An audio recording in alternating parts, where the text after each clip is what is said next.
नमस्कार दोस्तों, basic of mathematics में आप सभी का बहुत बहुत स्वागत है। डेट सबसे आसान energy tricks basic of mathematics. अभी हम सीख रहे हैं अपवर्त एवं अपवर्तक। अपवर्त एवं अपवर्तक सीखने से एक फायदा हो कि जब हम एचसीएफ एलसीएम सीखेंगे, लघुत्तम समापवर्तक सीखेंगे और महत्तम समापवर्तक सीखेंगे तो बहुत ही आसानी तरीका से सीख देंगे। उसमें कोई भी दिक्कत का सामना नहीं करना पड़ेगा। ठीक है, तो जस्ट फॉर एग्जांपल की तरफ में समझते हैं कि 16 का अपवर्त लिखना है और 16 का अपवर्तक लिखना है। ठीक है, तो 16 का अपवर्त लिखने का मतलब होता है कि अपवर्त का मतलब होता है गुणज, अपवर्तक का मतलब होता है गुणनखंड। तो 16 का अपवर्त, 16 का पहाड़ा पढ़ते जाएंगे, जितना बार भी लिखना होगा उसको लिख देंगे, जितना बार भी पढ़ के लिख सकते हैं।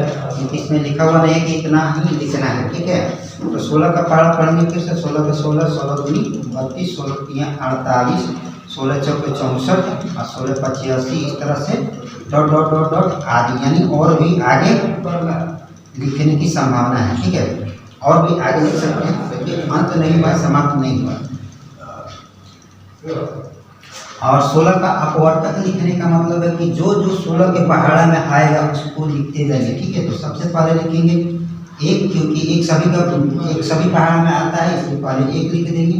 और उसके बाद 16 2 के पहाड़ में आता है तो 2 लिखेंगे, फिर 3 के पहाड़ में आता है 4 के पहाड़ में 4 लिखेंगे, 5 के नहीं, 6 के नहीं, 7 के नहीं, 8 के पहाड़ में आता है 16, फिर 9 का नहीं, 10 का नहीं, 11 का नहीं, 12 का नहीं, फिर 16 के पहाड़ में आता है। ठीक है, बस इतना ही होगा।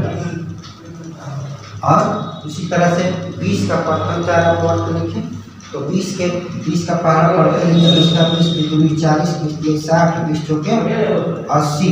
ठीक है, क्योंकि यहाँ पर 4 लिखा हुआ है तो 40 तक लिखेंगे।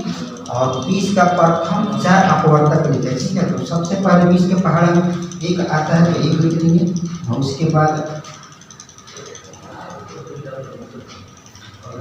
एक लिखेंगे, उसके बाद 2 लिखेंगे, उसके बाद 20 मेरा 2 के पहाड़ में आता है, 3 के पहाड़ में, 4 के पहाड़ में आता है 4 लिखेंगे, फिर 5 के पहाड़ में आता है एक, सभी का होते हैं तो एक नहीं भी लिख सकते हैं। ठीक है, तो 20 4 के पहाड़ में आता है, 5 के पहाड़ में आता है और